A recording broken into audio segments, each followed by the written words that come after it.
Magandang hapon po ulit mga katoktok. Welcome back po sa akin channel, Green Sunflower Vlog.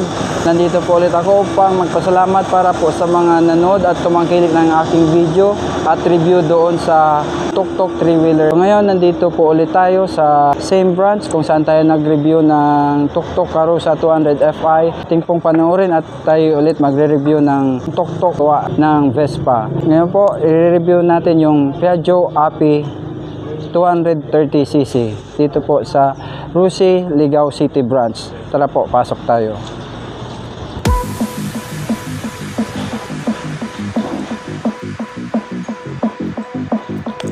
So, bago ang lahat, umpisa natin sa presyo ng Piaggio Api 230cc.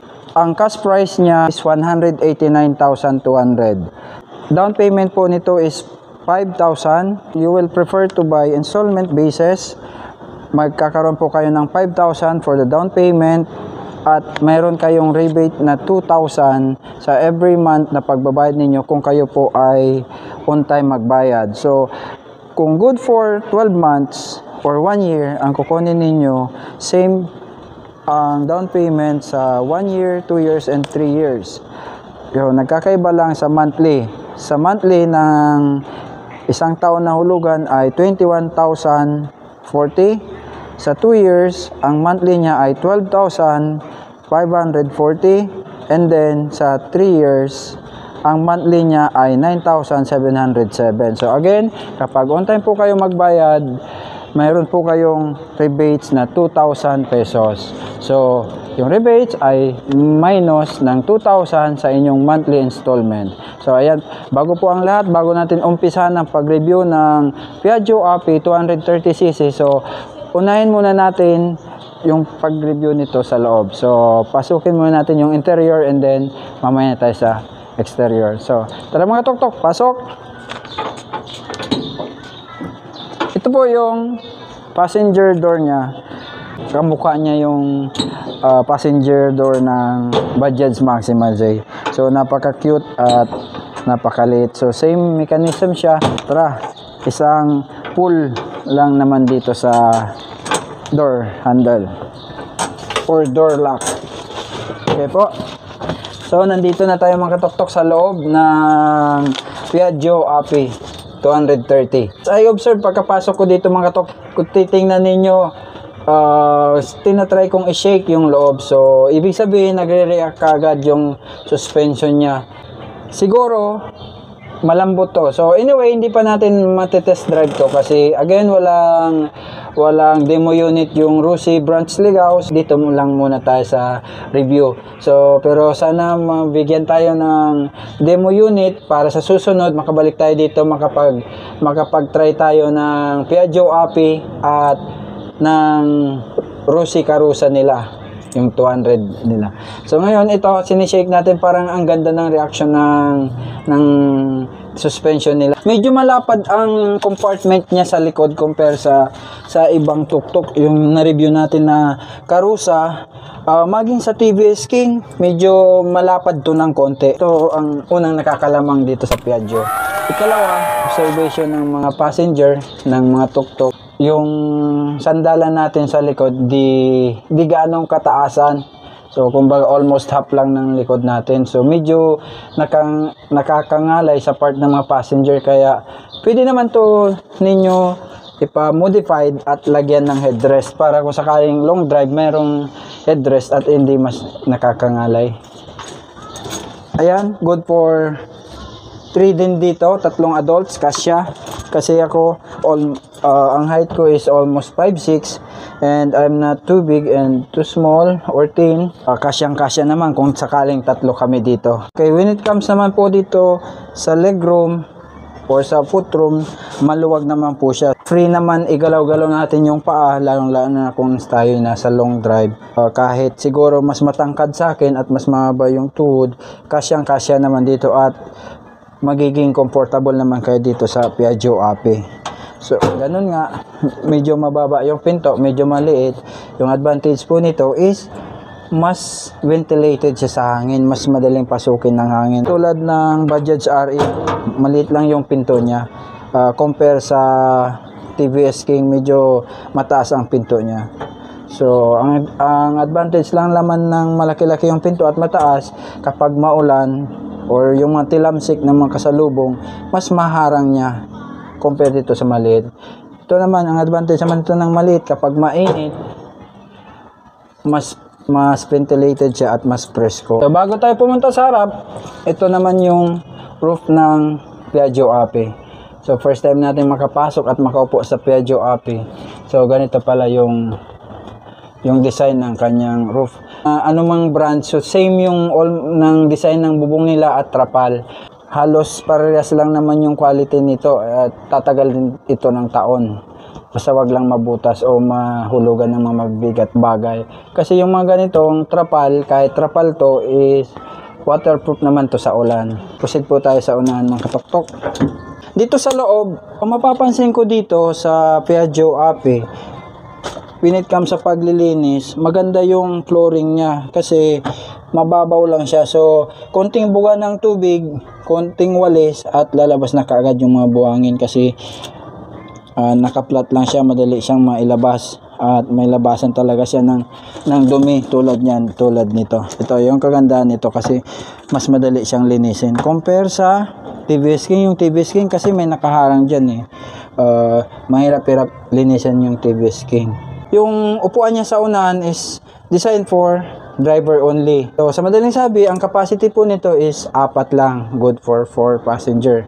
Kasama na yung driver. Pero, kung gagawin niyo ito ng pangkabuhayan or for hire, so magpapamodify na lang kayo ng upuan sa gilid.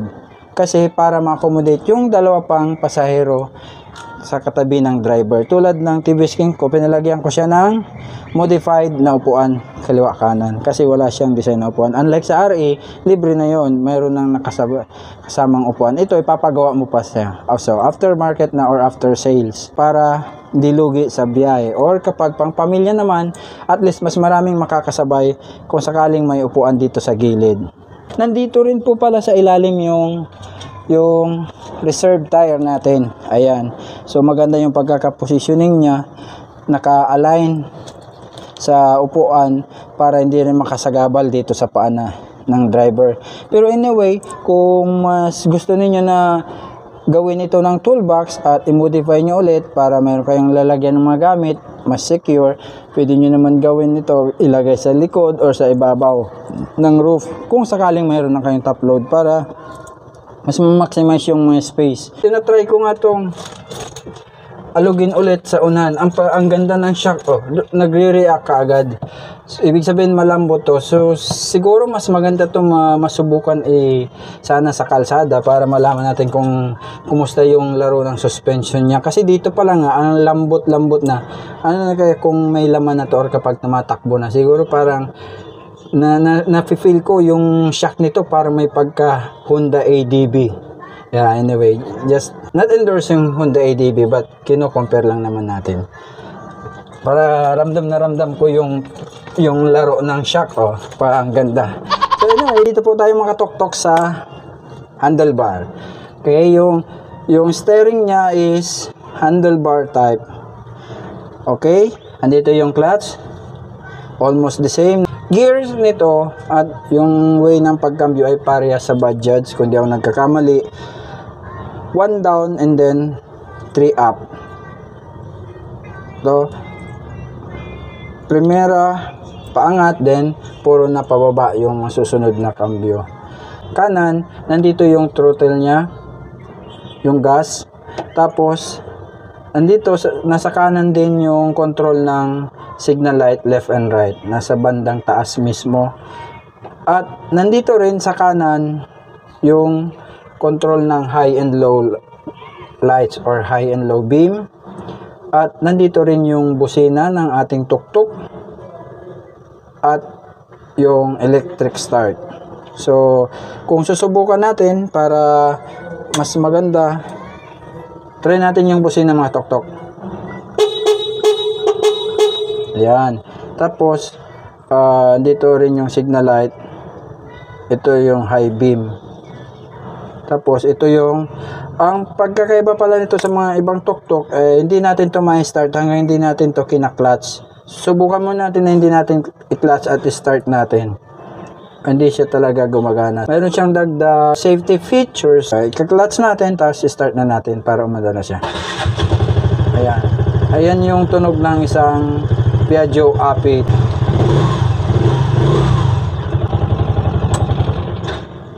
Okay, nandito naman sa bandang kaliwa ng dashboard yung park light. Ito yung switch ng park light. Tapos ito yung switch din ng wiper. Subukan natin i-on yung wiper. Ayan. Okay. Wiper. At ito naman yung hazard. Ayan. Andito pala yung indicator ng hazard, wala sa dashboard, kundi nandito mismo sa switch niya yung indicator. Okay, nandito rin sa kaliwa na bahagi ng dashboard yung isang USB port. Ito, medyo palubog yung dashboard niya. So, intended dito sa mga pampunas or ano pang mga bagay na pwede natin ilagay. Kung sakali, pwede rin natin lagyan ng mga barya or anything na hindi makakasagabal sa pagdadrive. Dito naman sa bandang kanan ng dashboard ay nandito yung isang box niya or glove box kung tawagin natin. Ayan. So, pwede rin ito lagyan ng maliit na tools, documents ng tuk-tuk, registration, and so on and so forth. Pwede siyang taguan ng mga importanteng bagay kasi meron siyang lock.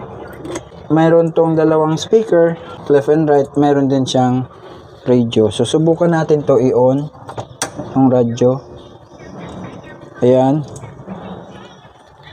Kaso wala tayong USB. So, ngayon, pasensyahan mo ninyo na muna mga katok-tok at wala dito masagap na signal kasi nasa loob tayo mismo at medyo mahina dito yung mga radio station signal. Gumagana naman yung radio niya. Siguro kapag nasa city proper tayo at makakasagap naman to ng music.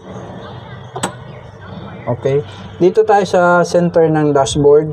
So, kung makikita ninyo mga tok-tok, nandito yung mga indicator niya tulad ng battery, engine, oil, and neutral, and other indicators tulad ng high or low beam. Nandito rin yung fuel gauge niya at yung speedometer. Yung mga na-review, itong Piaggio Api ay isa sa mga may magagandang dashboard kasi maliban dun sa karusa na full LED, pero yung datingan nito is mas, although analog siya, pero ang ganda ng pagkaka-form niya at pagkaka-design. Nandito naman sa left side yung ignition switch. Tapos sa baba niya, andito yung handbrake. Okay, handbrake. Tapos andito din sa center yung reverse control niya. Yung kapag mag-reverse tayo, ibaba lang natin to. Ayan. Pwede natin reverse. Tapos kapag forward naman, iangat naman natin to. Brake fluid reservoir. Yung combi brakes natin, isang brake para sa 3 gulong. Nandito tayo sa loob. Ang napansin ko lang dito is maliit yung side mirror niya. Compare sa mga ibang tuk-tuk na mga naglalakihang side mirror or almost car-like size ng mga side mirrors niya. Pero advantage naman itong maliit na side mirror, nakikita naman natin yung nasa likod. Yun nga lang, mas maganda kung malaki yung side mirror. Pero yung advantage nito kapag maliit yung side mirror, kasi mas malawak yung vision natin. Although wala tayong gaanong blind spot. Kasi maliit lang yung side mirror, true and true, kapag papaliko tayo, nakikita natin maliwanag yung lilikuan natin, di nakakasagabal yung side mirror.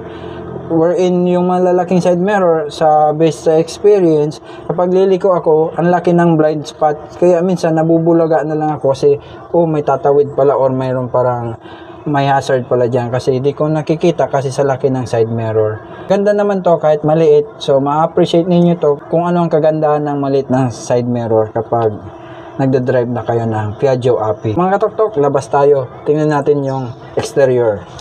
Curved windshield at mayroon ditong sticker na Rosco. Then, kapag maulan, napakagandang i-drive kapag may wiper. Andito yung emblem ng Api at ng Piaggio. May decal sa gitna yung distributor nito at napansin ko talaga to, kala ko itong fender sa unahan, kala ko bakal kasi almost lahat ng tuk-tuk ang fender nila is bakal, pero itong Piaggio pala ay hard plastic, hindi siya bakal, pero ito naman ay unbreakable naman siya, so hindi naman siya basta-basta nasisira or nabibiyak kumbaga. Yung Piaggio is ganun din sa ibang mga tuk-tuk, bulb pa rin siya or halogen bulb, maging yung signal light niya parang kamukha to ng RA, bilog yung unahan eh. Kung Karusa naman at TVS King ay square yung headlight niya, sila naman yung magkamukha. May design na kulay itim, garnish na nabibigay forma sa Piaggio sa harapan niya at silver na logo ng Piaggio. Suspension niya, spring type din siya, single suspension. Pagdating dito sa gilid, ito naman yung gilid niya, trapal. So halos same lang naman sila, medyo madulas lang to at makinis yung trapal nitong Piaggio Ape compare sa ibang tuk-tuk. Yung iba medyo magaspang, ito medyo madulas siya. Medyo kumbaga yung pagkaka-finish niya mas pulido. Ang gas tank niya, unlike sa iba, naka-cover siya. Ito naman open naman siya. Ito naman siguro yung signature ng mga Italian brand. Meron naman siyang lock dito, kaya hindi naman siya basta-basta mabubuksan. Secured naman siya. Yan. Sa likod, may isang bintana. At alam nyo, nagagandaan ko dito sa Piaggio ay yung likod at taillight.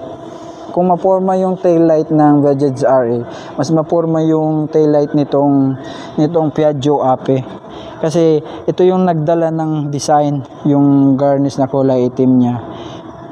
At pagkakaporma ng kulay at disenyo niya. So kung titingnan nyo, isa ang Piaggio Ape may pinakamagandang likod, tapos dinagdagan pa ng design nila dito sa gitna. Kung tatabi-tabihin natin yung mga tuk-tuk, itong Piaggio Ape yung may pinakamagandang likod at may pinakamagandang taillight. Ayan. Yun nga lang, wala siyang bumper. So, magpapa-customize ka na lang ng bumper kung gusto mong mas protected yung likod mo.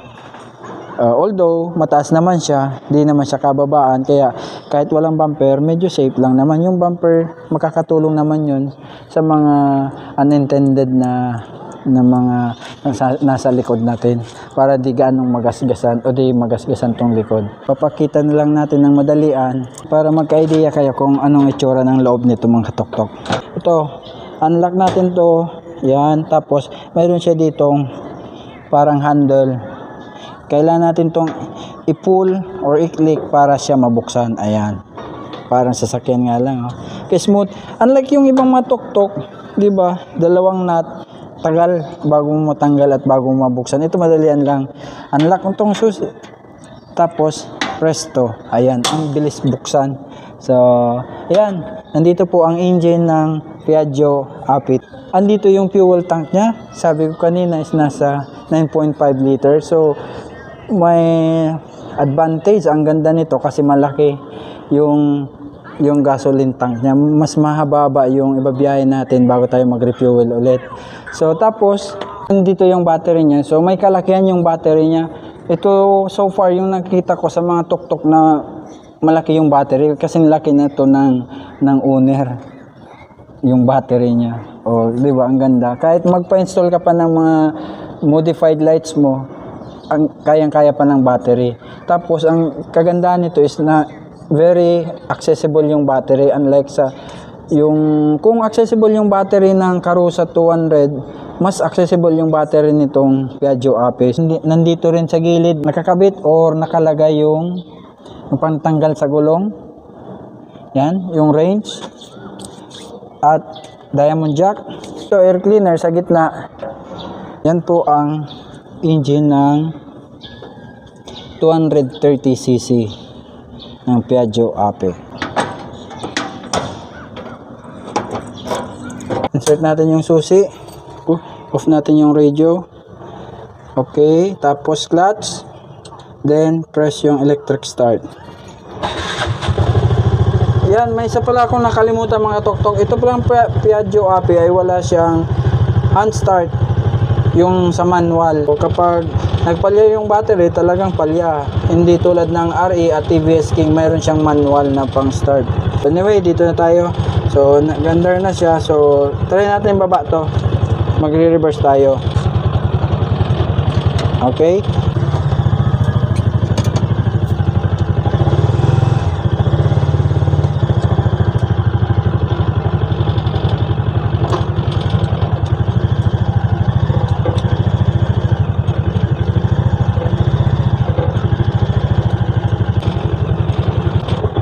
Ayan mga katoktok, yan po yung review natin ng Piaggio Uppi 230cc. Maraming salamat po sa panonood ng aking video at suporta sa aking channel. Sana makita ko po ulit kayo sa mga susunod na aking pag-upload. Thank you so much. Bye!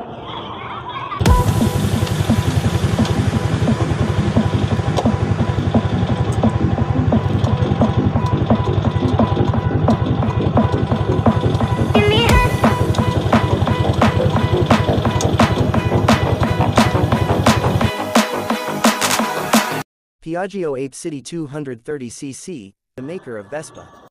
Country's distributor of Piaggio. R. Filipiner Mix Incorporated.